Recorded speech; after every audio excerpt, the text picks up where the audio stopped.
नमस्कार विद्यार्थी मित्रों, निश्चायक चैप्टरनी जो बात करिए तो 6 लेक्चर आपणे कम्प्लीट कर्या।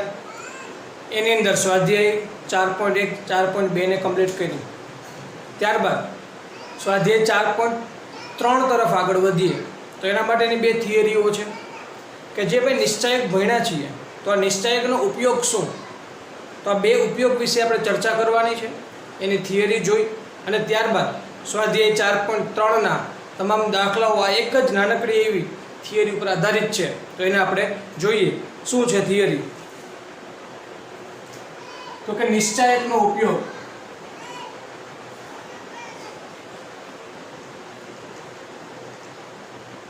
एमानो पहलो उपयोग छे निश्चायकनी मददथी त्रिकोणનું क्षेत्रफળ મેળવવું।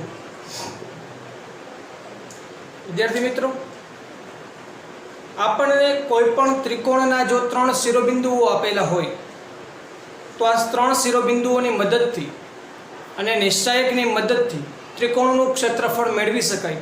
તો એના માટેની જે નાનકડી થિયરી છે એ મુજબ આપણે લખી શકીએ કે જો त्रिकोणना 3 शिरोबिंदुओ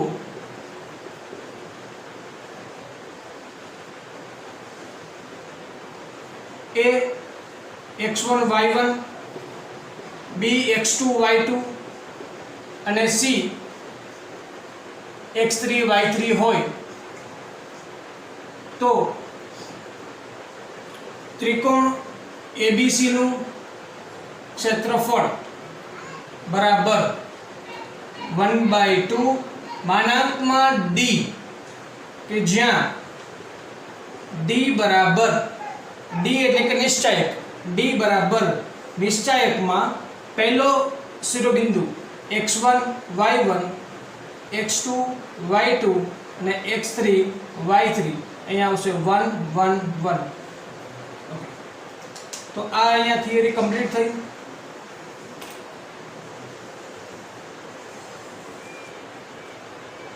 ફરીથી સમજાવું છું કે જો ત્રિકોણના 3 શિરોબિંદુઓ x1 y1 x2 y2 અને x3 y3 હોય તો ત્રિકોણ ABC નું ક્ષેત્રફળ, આ ત્રિકોણ ABC નું ક્ષેત્રફળ 1/2 આ માનાંકમાં d છે।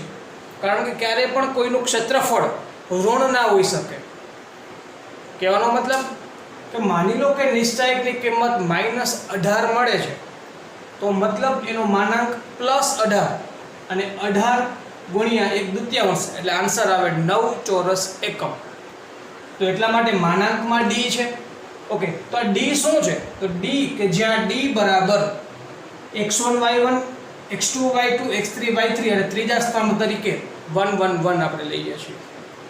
તો આ થયું ત્રિકોણનું ક્ષેત્રફળ। ઓકે, હવે આ જ ફોર્મ્યુલાને આપણે ત્રિકોણ ABC નું ક્ષેત્રફળ આપણે ડેલ્ટાથી દર્શાવશું। तो आज फॉर्म्युला તમે ધોરણ 11 ની અંદર પણ અભ્યાસ કરી ગયા કે આપણને ત્રિકોણના 3 શિરોબિંદુ આપે અને ત્રિકોણનું ક્ષેત્રફળ પૂછે તો ત્યારે આપણે નિશ્ચાયક વિશે કશી ખબર હતી નહીં, ત્યારે નિશ્ચાયકનું કોઈ પણ જ્ઞાન આપણી પાસે નહોતું, એમ છતાં આપણે ત્રિકોણનું ક્ષેત્રફળ મેળવતા હતા। તો કઈ રીતે? તો ત્રિકોણ ABC નું ક્ષેત્રફળ delta = 1/2 માનાંકમાં x1 y2 - y3 plus x2 y3 - y1 plus x3 y1 - y2 આ રીતે આ ફોર્મ્યુલા દ્વારા આપણે ત્રિકોણ ABC નું ક્ષેત્રફળ મેળવતા હતા ધોરણ 11 ની અંદર। અહીંયા ખાસ નોંધ લખીશ કે ધોરણ 11 સાયન્સ ની અંદર આપણે અભ્યાસ કરી ગયા કે ત્રિકોણ ABC નું ક્ષેત્રફળ જો ત્રિકોણના 3 શિરોબિંદુઓ આપણને આપેલા હોય x1 y1 x2 y2 અને x3 y3 તો ત્રિકોણ ABC નું ક્ષેત્રફળ ડેલ્ટા = 1/2 માનાંકની અંદર x1 કૌંસમાં y2 - y3 પ્લસ x2 કૌંસમાં y3 - y1 પ્લસ x3 કૌંસમાં y1 - y2 અને માનાંક પૂરો। અને યાદ રાખવા માટે હું એવું કહેતો તમને કે 1 2 3 2 3 1 3 1 2 मतलब કે સિક્વન્સ ચાલવો જોઈએ। ચેન્જ ના થવું જોઈએ. 1 પછી 2, 2 પછી 3 અને 3 પછી 1, 1 પછી 2, 2 પછી 3 પછી 1, એ રીતે 1 2 3. તો 3 પછી 1 2 3 થયા. અહીંયા 1 છે, પેલા x1 આઉટસાઇડ આવે, કાઉન્ટ્સની અંદર હંમેશા y1 આવશે, y વડ ઉપદ આવશે. તો અહીંયા x1, આ x2 અને આ x3. આ 1 2 3, તો અહીંયા 2 હોય તો 2 પછી 3, 3 પછી ફરીથી 1, અહીંયા 3 છે તો 3 પછી ફરીથી 1 અને 2. એટલે આ રીતે ફોર્મ્યુલા આપણે યાદ રાખવાનો પ્રયત્ન કરતા હતા.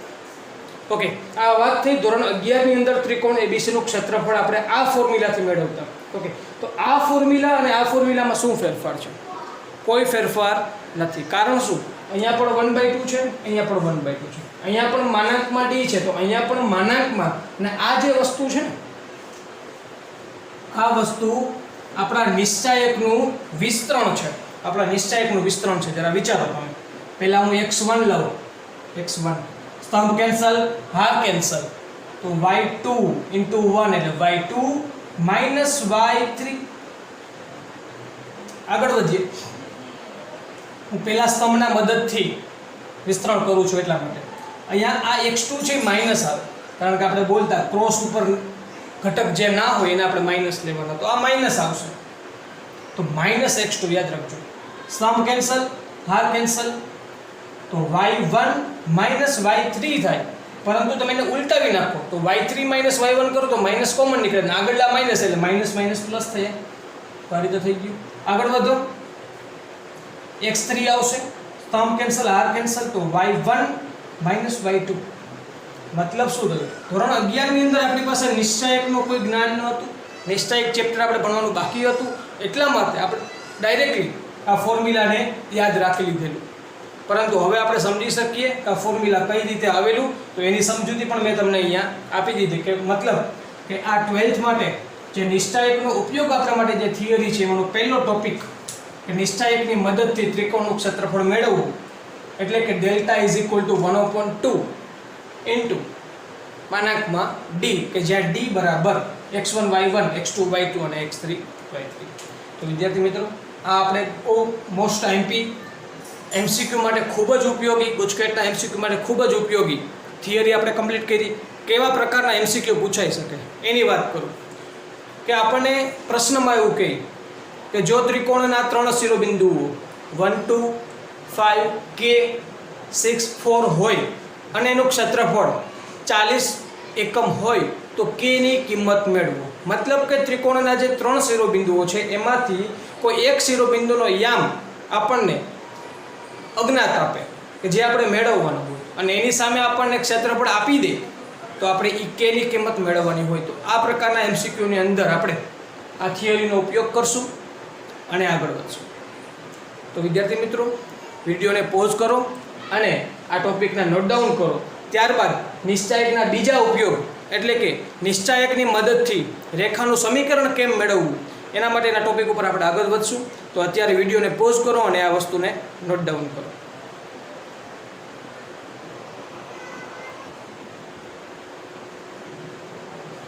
ઓકે વિદ્યાર્થી મિત્રો, નિશ્ચાયકની મદદથી રેખાનું સમીકરણ મેળવવું. હવે આપણે ધોરણ 11 ની અંદર આખું ચેપ્ટર કમ્પ્લીટ કર્યું, રેખાઓ. રેખાનું સમીકરણ આપણે અલગ અલગ ઘણી બધી રીતથી મેળવી શકીએ, પણ અહીંયા આપણે મેળવવું છે નિશ્ચાયકની મદદથી. મતલબ કે આ સમીકરણમાં તમારે નિશ્ચાયકનો ફરજિયાત ઉપયોગ કરવાનો છે અને એની મદદથી આપણે સમીકરણ મેળવવાનું છે. ઓકે, તો મારે વાત કરવી છે આ પહેલા ઉપયોગ અને બીજા ઉપયોગ વચ્ચેના સંબંધની. આપણે પહેલો ઉપયોગ ભણ્યા ત્રિકોણનું ક્ષેત્રફળ નિશ્ચાયકની મદદથી મેળવવાની વાત. ઓકે, હવે બીજી વાત કે માની લો કે કોઈ રેખા પરના 3 બિંદુઓ છે. એક વસ્તુ તમને સમજાવું છું. આ એક રેખા છે,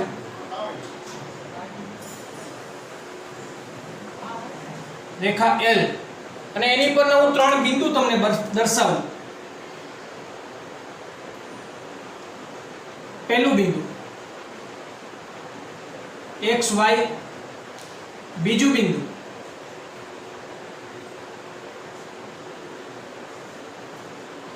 x1 y1 અને ત્રીજું બિંદુ x2 y2.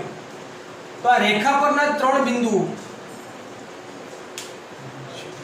માટે જો હું આ 3 બિંદુ માટે ત્રિકોણ દર્શાવું કે ત્રિકોણ ABC નું ક્ષેત્રફળ તો તમે સર દરેક વિદ્યાર્થી એવું કહેશે કે સર આ રેખા ઉપર જો 3 બિંદુઓ છે તે ત્રણેય બિંદુઓ સમરેખ છે અને સમરેખ હોવાના લીધે આ 3 બિંદુઓ માટે કોઈ પણ ત્રિકોણ રચાય નહીં, કારણ કે ત્રણેય સમરેખ બિંદુઓ છે, આમાં કોઈ પણ ત્રિકોણ બની શકે નહીં.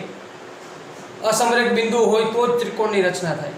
તો આ ત્રિકોણ એ શક્ય નહીં બને. મતલબ કે ત્રિકોણ ABC નું ક્ષેત્રફળ ડેલ્ટા આપણા માટે અહીંયા કેવું મળશે? 0 મળશે, કારણ કે એવું કોઈ ક્ષેત્રફળ બનશે નહીં.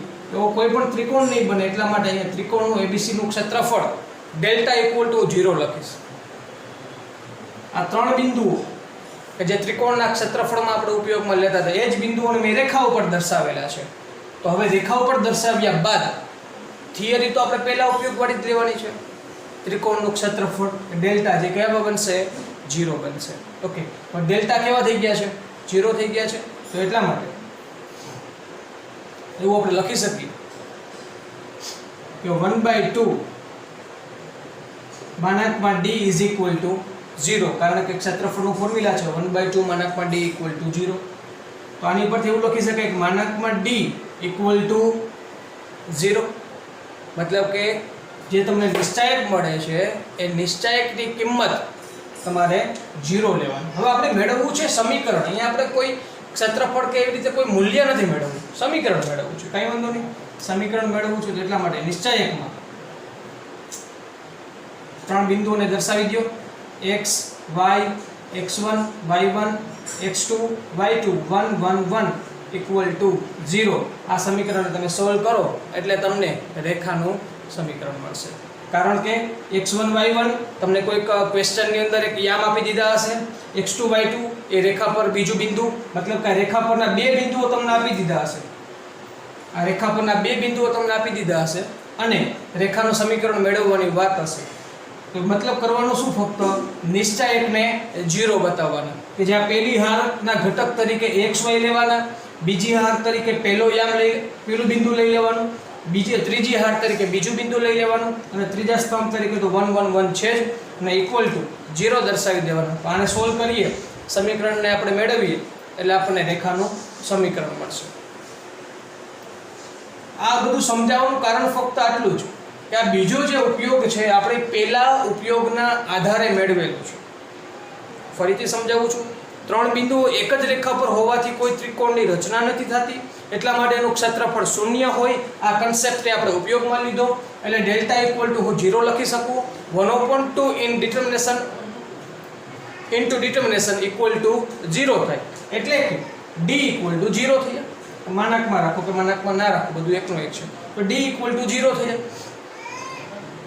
એટલા માટે હવે d એટલે કે xy, x1, y1, x2, y2 છેલ્લે 1, 1, 1 = 0 લખી શકાય. અને આ બે જગ્યાએ તો આપણા રેખામાં પરના 2 બિંદુઓ આપણને ક્વેશ્ચનમાં આપેલા હશે. તો આ વાત થઈ એના બીજા ઉપયોગની. વિદ્યાર્થી મિત્રો, બહુ પરફેક્ટલી તમને અહીંયા સમજાણું હશે. કહેવાનો મતલબ કે બીજા ઉપયોગમાં મારે જો શોર્ટમાં વાત કરવી હોય, એકદમ શોર્ટમાં, તો હું એવું લખી શકું કે d = 0. નિશ્ચાયક આપણને, કારણ કે 1/2 તો 0 સાથે મલ્ટીપ્લાય થશે, આ 2 જે છે ઉપર જાય એટલે મલ્ટીપ્લાય થાય એટલે 0 જ થઈ જવાના છે. તો d = 0 અને અહીંયા હું લખી શકું x, y, 1, અહીંયા 1, 1 જ છે અને આ બે જગ્યાએ માની લો કે મને અહીંયા 4, 5 આપેલા છે અને અહીંયા 6, 7 આપેલા છે = 0. અને હવે તમે આ નિશ્ચાયકનું સોલ્યુશન મેળવો એટલે આપણને રેખાનું સમીકરણ મળી જાય. ઓકે વિદ્યાર્થી મિત્રો, તો આ થયો આપણો બીજો ઉપયોગ. નોટ ડાઉન કરી લો. ત્યારબાદ બસ ફક્ત આટલી જ થિયરી છે. આમ જોવા જાવ તો એવું જ કહી શકાય કે એક જ થિયરી છે. ત્રિકોણનું ક્ષેત્રફળ = 1/2 માનાંકમાં d, કે જ્યાં d બરાબર x1 y1 1, x2 y2 1, x3 y3 1. આ પહેલા ઉપયોગ માટે. બીજા ઉપયોગ માટે શું ભણ્યા? રેખાનું સમીકરણ જો મેળવવું હોય તો d = 0, અથવા તો એવું કહી શકાય કે રેખા પર આવેલા 2 બિંદુઓ માટે ત્રિકોણનું ક્ષેત્રફળ ડેલ્ટા હંમેશા 0 થાય. ડેલ્ટા = 0 એટલે કે 1/2, ડેલ્ટા = 0 એટલે કે 1/2 માનાંકમાં d = 0 એટલે કે માનાંકમાં d = 0 અને d બરાબર આ રેખા પરના 3 બિંદુ લેવાના. તો આપણને ક્વેશ્ચનમાં તો 2 જ બિંદુ આપ્યા છે, તો ત્રીજા બિંદુ તરીકે એક સામાન્ય બિંદુ કે કોઈ પણ બિંદુની ચર્ચા કરી શકીએ એવું બિંદુ એટલે કે x અને y લેવાના. xy, x1 y1, x2 y2 અને ત્રીજા સ્તંભ તરીકે 1 1 1 લઈ અને આ સમીકરણમાં બધી કિંમત મૂકો એટલે આપણને રેખાનું સમીકરણ મળે. વિદ્યાર્થી મિત્રો, બોર્ડમાં જે કંઈ બી છે એને નોટ ડાઉન કરો અને ત્યારબાદ આપણે સ્વાધ્યાય 4.3 પર આગળ વધીએ.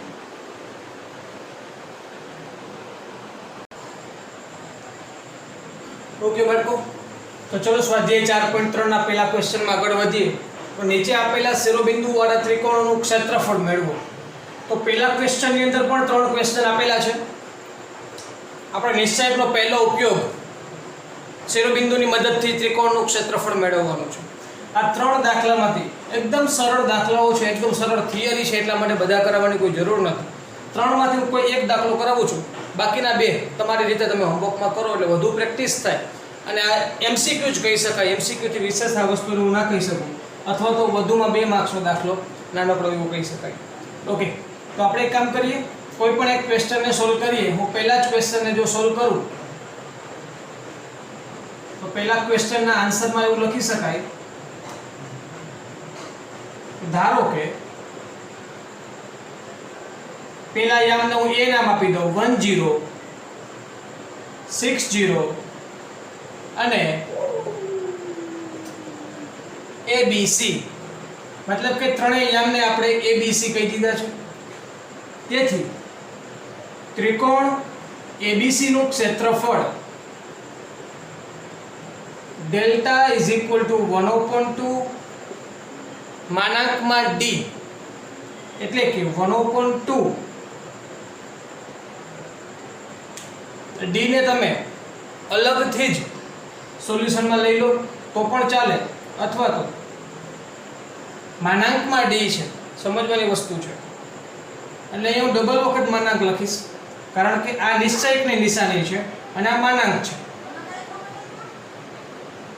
યામ લખીએ આપણે તો 1 0 6 0 4 3 1 1 1 અને છેલ્લે તમે અલગથી પણ લખી શકો કે d ને તમે અલગથી સોલ્યુશન કરી શકો, અલગથી એને મેળવી શકો.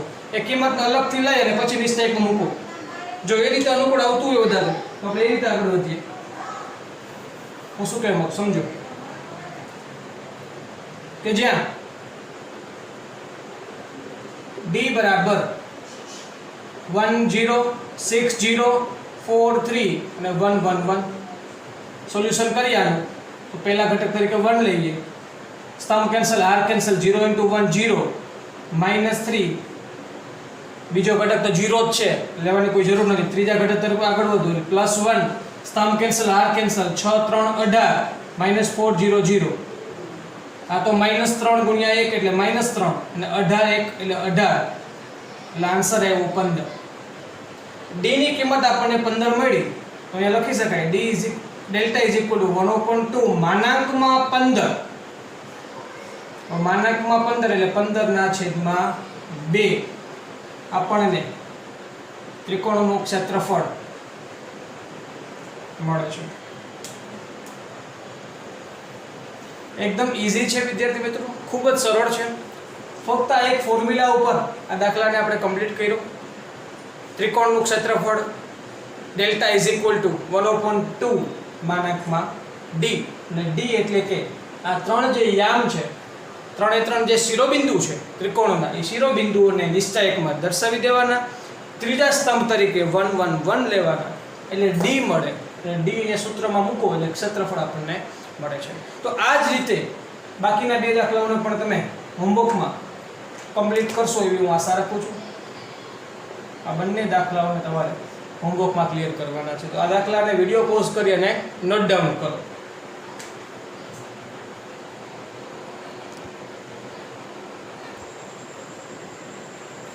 ઓકે વિદ્યાર્થી મિત્રો, ત્યારબાદ સ્વાધ્યાય 4.3 ના બીજા ક્વેશ્ચનમાં આગળ વધીએ. સાબિત કરો કે 3 બિંદુઓ આપણને આપેલા છે, તો આ 3 બિંદુઓ સમરેખ છે એવું આપણે દર્શાવવાનું છે. તો મેં જે બીજો ઉપયોગ તમને સમજાવ્યો, જે બીજી થિયરી આપણે કમ્પ્લીટ કરી એ મુજબ 3 સમરેખ બિંદુઓ ક્યારેય ત્રિકોણની રચના ન કરે. मतलब કે ત્રણ સમરેખ બિંદુઓથી બનતા ત્રિકોણનું ક્ષેત્રફળ હંમેશા 0 જ હોય, કારણ કે કોઈ ત્રિકોણ બનતો જ નથી, તો એ ક્ષેત્રફળ હંમેશા 0 હોય. તો આ કન્સેપ્ટનો આપણે ઉપયોગ કરવાનો છે. ત્રણ શિરોબિંદુઓ આપેલા છે, ABC નામ છે, તો આપણે એવું લખશું કે ત્રિકોણ ABC નું ક્ષેત્રફળ ડેલ્ટા બરાબર 0. એટલે એક કામ કરીએ, ત્રિકોણ ABC નું ક્ષેત્રફળ આપણે ડેલ્ટા મેળવીએ અને જો એનો જવાબ આપણને 0 મળે તો ત્યાં સાબિત થઈ જાય કે આપેલા ત્રણ બિંદુઓ એ સમરેખ બિંદુઓ છે. ઓકે, જોઈએ.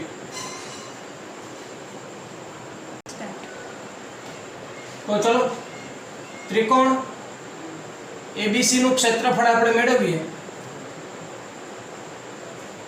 Delta is equal to 1/2 માનાંકમાં d, કે જ્યાં d બરાબર a b plus c, b c plus a અને c a plus b 1 1 1. Okay, આગળ વધીએ. તો અહીંયા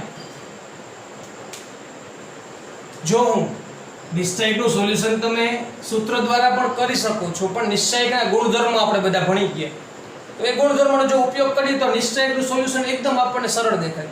સ્વાધ્યાય 4.2 માં જે નિશ્ચયકના ગુણધર્મો આપણે ભણ્યા એનો જે ઉપયોગ આપણે કર્યો એનાથી કરતાં ઘણો બધો સરળ ઉપયોગ આમાં દેખાય છે. ધ્યાનથી સમજો. જો હું પહેલા સ્તંભમાં બીજો સ્તંભ ઉમેરી દઉં, મતલબ કે C1 changes to C1 plus C2, આ પ્રોસેસ આપણે કરીએ તો આ નિશ્ચયક આપણને આ કંઈક આ પ્રકારે મળશે. બીજો સ્તંભ ઉમેરાઈ જાય તો a plus b plus c થઈ જાય. અહીંયા પણ એમ જ થશે a plus b plus c, અને અહીંયા પણ એવું જ કંઈક થયું કે a plus b plus c, આ તો એમ જ છે b plus c, c plus a plus b 1 1 1. Okay, ત્યારબાદ તો પહેલા સ્તંભના ત્રણેય ઘટક સમાન છે, હું કોમન લઈ લઉં. મતલબ કે પહેલા સ્તંભમાં હું ફેરફાર કરું છું.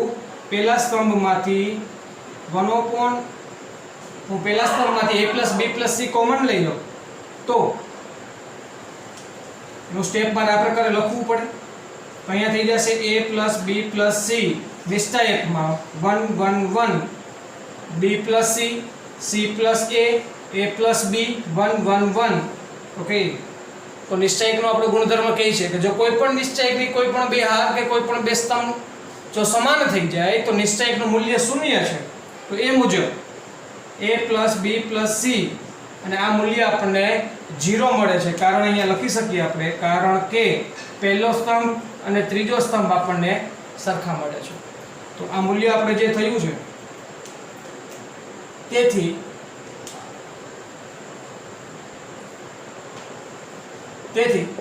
d ની વેલ્યુ આપણને આ બંનેનું મલ્ટીપ્લિકેશન આપણને 0 મળે, તેથી d ની વેલ્યુ આપણને 0 મળે. આમ ત્રિકોણનું ક્ષેત્રફળ delta is equal to 1/2 માનાંકમાં d એટલે માનાંકમાં 0, એટલે ફાઇનલી આપણને 0 મળે છે. અને જો કોઈ પણનું ક્ષેત્રફળ 0 મળતું હોય તેથી સાબિત થાય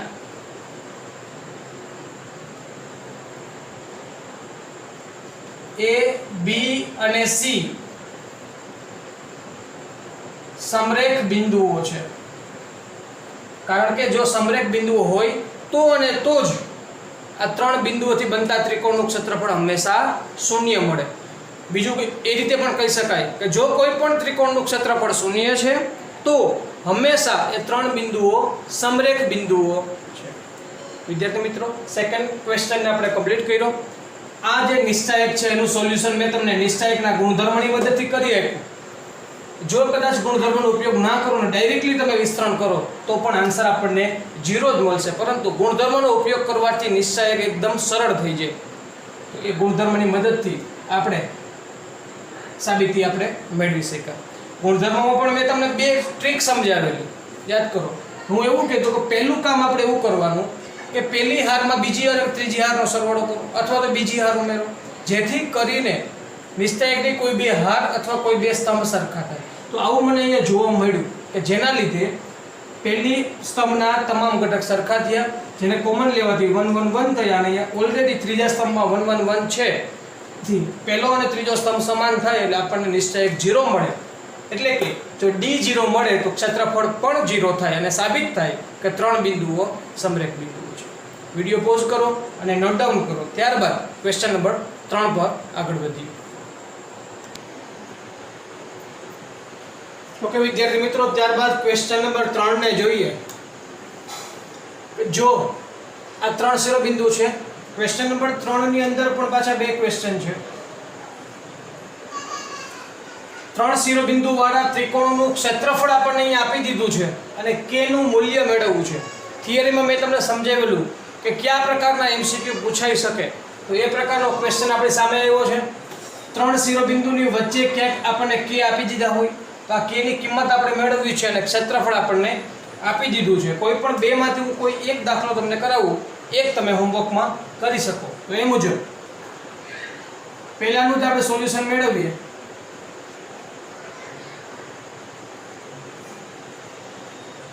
ધારો કે K0 અને B બિંદુ કહી દઉં 40 અને C બિંદુ તરીકે 02 છે. તેથી ત્રિકોણ ABC નું ક્ષેત્રફળ ડેલ્ટા ઇઝ ઇક્વલ ટુ 4 ચોરસ એકમ. હવે આપણને ક્ષેત્રફળ આપી દીધું છે. ક્ષેત્રફળનું ફોર્મ્યુલા આપણે મૂકીએ 1/2 માનાંકમાં d ઇઝ ઇક્વલ ટુ 4. તો માનાંકમાં d is equal two 2 multiply થાય તો 4 2 ને 8 થશે. તો કોઈ પણ જગ્યાએ માનાંક દૂર કરો એટલે સામેની વસ્તુ પ્લસ ઓર માઈનસ થાય તો d is equal two plus or minus 8. તો અહીંયા આપણને આ પ્રકારે મળે છે. હવે d ની વાત કરીએ કે જ્યાં d બરાબર આ જે 3 શિરોબિંદુ છે, પહેલું શિરોબિંદુ K0 40 અને 02, છેલ્લે આવશે 111. હવે આ નિશ્ચયકનું આપણે સોલ્યુશન મેળવીએ. તો પહેલા લઈએ k, સ્તંભ કેન્સલ, હાર કેન્સલ, 0 * 1 0 -2 * 1 2. હવે 0 લેવાની કોઈ જરૂર નથી, ડાયરેક્ટલી 1 લો તો +1, સ્તંભ કેન્સલ, હાર કેન્સલ, 4 2 8 -0 * 0 એટલે 0. આ -2 * k એટલે -2k +8 * 1 એટલે 8. આ વેલ્યુ આપણને મળે છે d ની. તો d તરીકે આપણને -2k + 8 મળે છે કે જે અહીંયા મૂકી દઈએ આપણે. તેથી d ની કિંમત -2k + 8 ઇઝ ઇક્વલ ટુ ±8. તો એ મુજબ બે ઓપ્શન આપણને મળે, -2k + 8 ઇક્વલ ટુ 8 અથવા -2k + 8 ઇક્વલ ટુ -8. પ્લસ અને માઈનસ બે ઓપ્શન છે. તો આ મુજબ આગળ વધીએ. આ તો +8 સામેની બાજુ જાય તો 8 - 8 0 એટલે -2k equal to 0. Therefore k equal to આપણને વેલ્યુ મળે છે 0. અને આ બાજુ જો વાત કરીએ તો -2k ઇઝ ઇક્વલ ટુ 8 સામેની બાજુ જશે -8 -8 -16. Therefore k equal to -16 upon -2. Therefore 8 answer આપણને મળશે. તો k ની આપણને બે કિંમત અહીંયા મળે છે કે k ની આ બે કિંમત માટે ત્રિકોણનું ક્ષેત્રફળ 4 ચોરસ એકમ બનશે. k = 0 હશે તો પણ ક્ષેત્રફળ 4 ચોરસ એકમ બનશે. k = 8 હશે તો પણ ક્ષેત્રફળ 4 ચોરસ એકમ બનશે. ફરીથી દાખલાને સમજીએ. ત્રિકોણના 3 શિરોબિંદુઓ આપેલા છે. ક્ષેત્રફળ મેળવવાનું નથી, થોડોક ફેરફાર છે. અહીંયા આપણને ક્ષેત્રફળ આપી દીધું છે, પરંતુ 3 જે ત્રિકોણના શિરોબિંદુઓ છે એમાંના એક શિરોબિંદુમાં k છે કે જે આપણે k મેળવવાના છે. તો આ માટે ત્રિકોણના ક્ષેત્રફળનું ફોર્મ્યુલા આપણે ઉપયોગમાં લીધું. ડેલ્ટા બરાબર 4 મૂકી દીધા કારણ કે 4 એક ચોરસ એકમ ક્ષેત્રફળ છે. Delta is equal to 1/2 માનાંકમાં d છે તો માનાંકમાં d બરાબર 4 2 8 થાય. માનાંકને દૂર કરો એટલે પ્લસ ઓર માઇનસ સામેની બાજુ આવે તો d ઇઝ ઇક્વલ ટુ ±8 થયા. હવે ડી કેમ મેળવવા? તો 3 શિરોબિંદુઓની મદદથી. નિશ્ચાયકમાં 3 શિરોબિંદુઓને મૂકી દઈએ K0 4 0 0 2 અને 1 1 1, તો ડી આપણને મળી ગયા -2K + 8. તો ડી ની કિંમત અહીંયા આપણે મૂકી દીધી, જેથી કરીને K ની આપણને 2 કિંમત મળે છે. તો કહી શકાય કે K ની આ 2 કિંમત માટે ત્રિકોણનું ક્ષેત્રફળ 4 ચોરસ એકમ બને છે. વિદ્યાર્થી મિત્રો, એક ક્વેશ્ચન આપણે અહીંયા કમ્પ્લીટ કર્યો. મેં તમને એક ક્વેશ્ચન કમ્પ્લીટ કરાવ્યો. આ second question same to same આ જ રીતે હોમવર્કમાં કમ્પ્લીટ કરો એવી આશા રાખું છું. અને હવે વિડીયોને પોઝ કરો અને આ દાખલાને નોટ ડાઉન કરો. ત્યારબાદ આગળના ક્વેશ્ચનમાં આપણે આગળ વધીએ. અને બીજી વાત વિદ્યાર્થી મિત્રો, હોમવર્કમાં આપવાનું માત્ર એક જ કારણ, ખૂબ જ સરળ પદ્ધતિ છે, ખૂબ જ સરળ MCQ છે અને થિયરી પણ ખાસ કાંઈ છે નહીં, એકદમ સરળ છે અને હોમવર્કમાં થઈ શકે એમ છે. એકદમ ઇઝીલી આપણે એક દાખલો કમ્પ્લીટ કર્યો હોય તો બીજો દાખલો ઇઝીલી થઈ શકે. એટલા માટે આ એક સેકન્ડ દાખલો તમારે હોમવર્કમાં કમ્પ્લીટ કરવાનો છે. વિડીયોને પોઝ કરી અને નોટ ડાઉન કરો.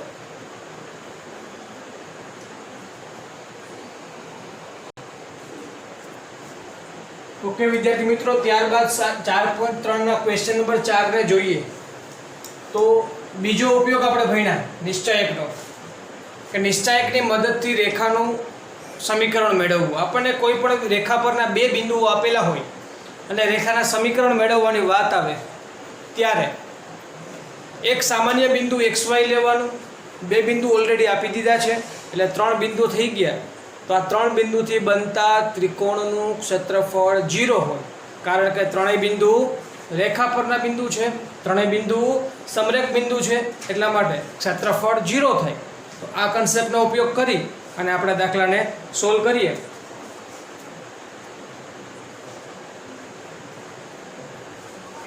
ધારો કે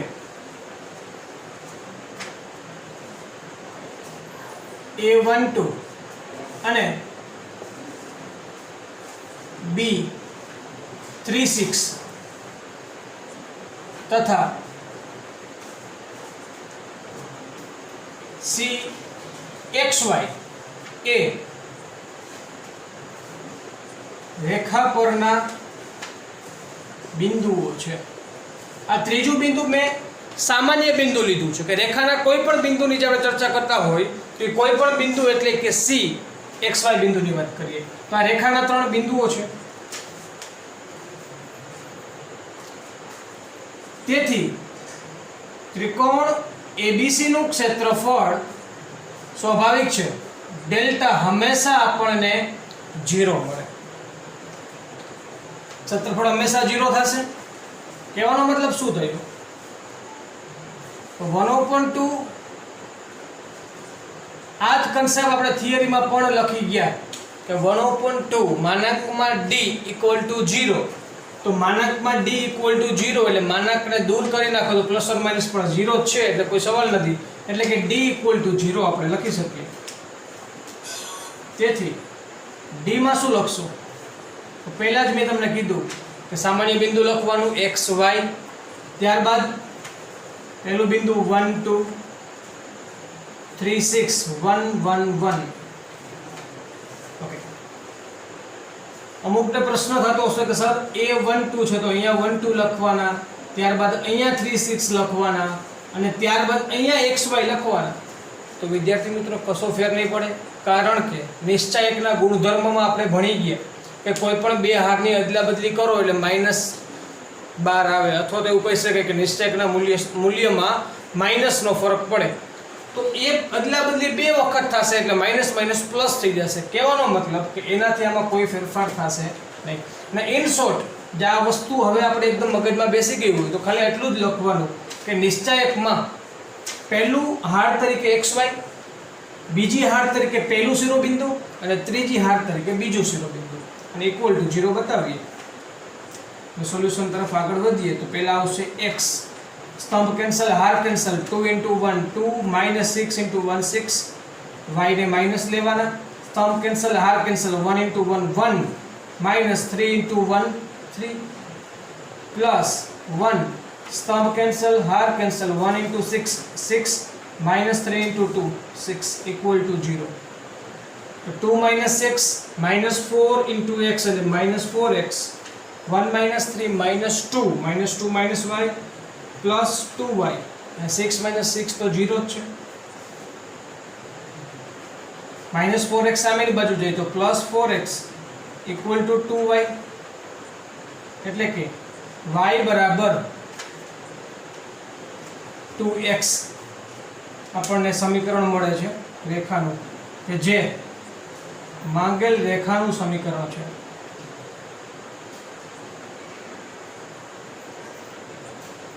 વિદ્યાર્થી મિત્રો આપણને બે રેખા પરના બિંદુઓ આપેલા હતા.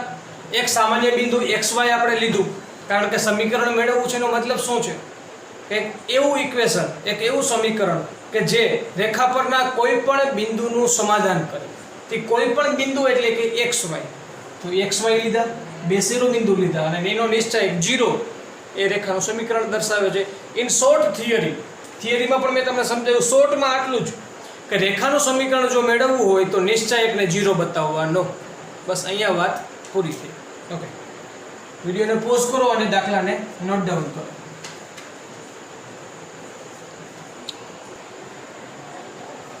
ઓકે વિદ્યાર્થી મિત્રો, ક્વેશ્ચન નંબર 4 નો સેકન્ડ ક્વેશ્ચન જોઈએ.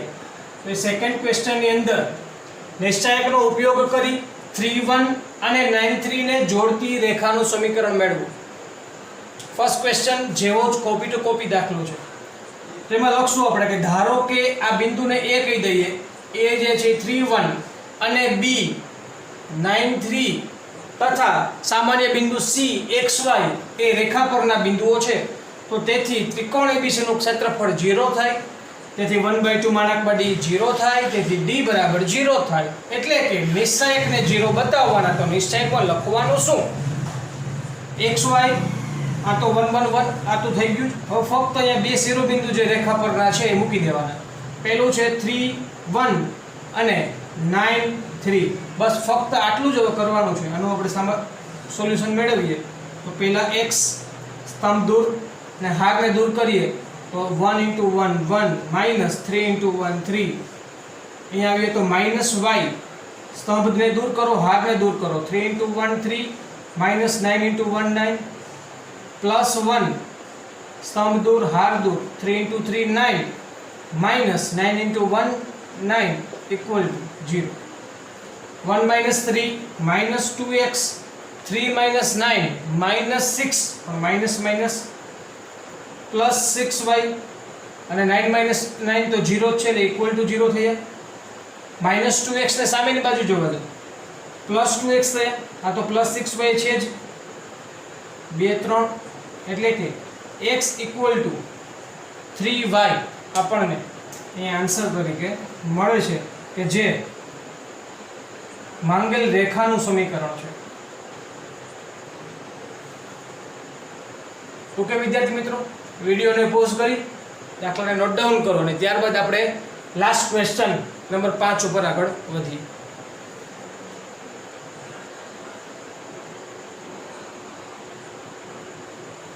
ઓકે વિદ્યાર્થી મિત્રો, છેલ્લો ક્વેશ્ચન, છેલ્લો MCQ. મેં જેમને વાત કરી કે આ પ્રકારના સ્વાધ્યાયની અંદરથી, આ થિયરીમાંથી આ પ્રકારનો MCQ પૂછાય તો એ આપણી સામે છે. 3 શિરોબિંદુ આપ્યા છે, ક્ષેત્રફળ પણ આપી દીધું છે અને k નું મૂલ્ય આપણે મેળવવાનું છે. ઓલરેડી 2 દાખલાઓ આપણે કમ્પ્લીટ કર્યા. હજુ પણ પ્રેક્ટિસ કરીએ વધારે તો એની અંદર આપણે એવું લખી શકીએ કે આ ત્રણેયને આપણે જો નામ આપી દઈએ. MCQ સોલ્વ કરતી વખતે વધારે લખાણની કોઈ જરૂર નથી, આપણને આન્સરથી મતલબ હોય છે. MCQ ની અંદર વાત કરું તો ડાયરેક્ટલી એવું લખી શકીએ આપણે કે ત્રિકોણ ABC નામ આપી દો કે અથવા તો આ ત્રિકોણનું ક્ષેત્રફળ આપણી પાસે 35 ચોરસ એકમ છે. ફોર્મ્યુલા શું છે? 1/2 માનાંકમાં D ઇક્વલ ટુ 35. તો માનાંકમાં D ઇક્વલ ટુ 35 ગુણ્યા 2 એટલે 70 થાય અને માનાંકને દૂર કરો તો પ્લસ ઓર માઈનસ 70 થાય. ચલો આ D ની વાત તો થઈ ગઈ. હવે શું કે જ્યાં આ D બરાબર શું? તો કે D બરાબર પહેલું શિરોબિંદુ 2 - 6 5 4 k 4 અને છેલ્લે 1 1 1. આનું સોલ્યુશન કરીએ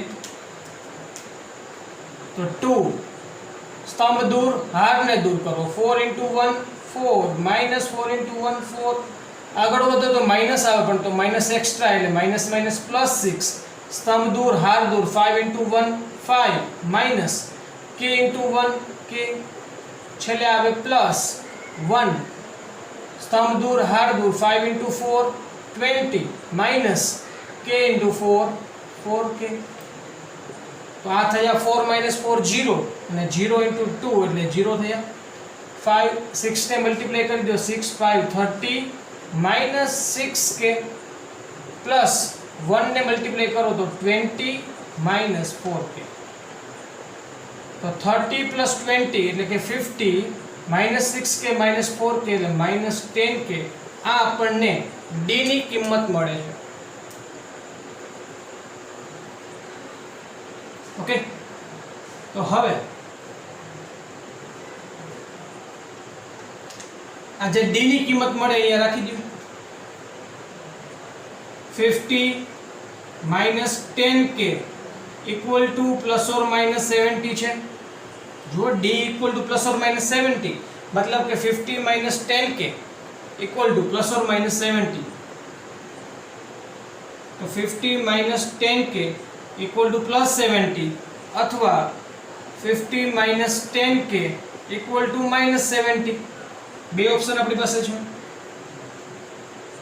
-10k ને સામેની બાજુ જવા દો +10k = 70 જે છે એને ડાબી બાજુ લઈ લીધો 50 - 70 એટલે -20 થશે તો k ની વેલ્યુ આપણને અહીંયા -2 મળે છે આ બાજુ આવી જાય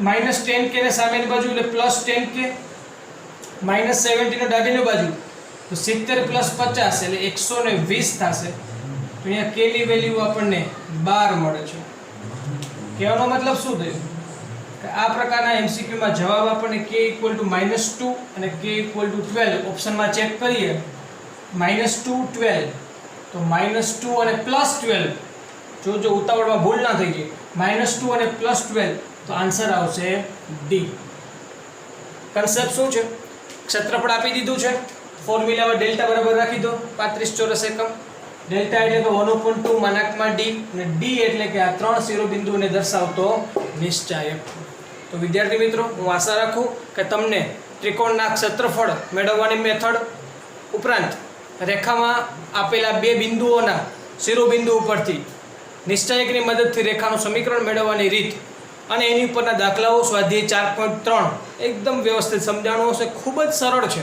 4.2 ની સરખામણી કરીએ તો સ્વાધ્યાય 4.3 એકદમ સરળ છે અને એનું રિવિઝન પણ તમે માત્ર 10 જ મિનિટની અંદર વ્યવસ્થિત રીતે કરી શકો છો અહીંયા સુધી રાખીએ નેક્સ્ટ લેક્ચરની અંદર નવી જ થિયરી સાથે સહઅવયવજ શ્રેણિક ઉપનિશ્ચાયક આ બધી થિયરીઓની સાથે આગળ વધશું ત્યાં સુધી આભાર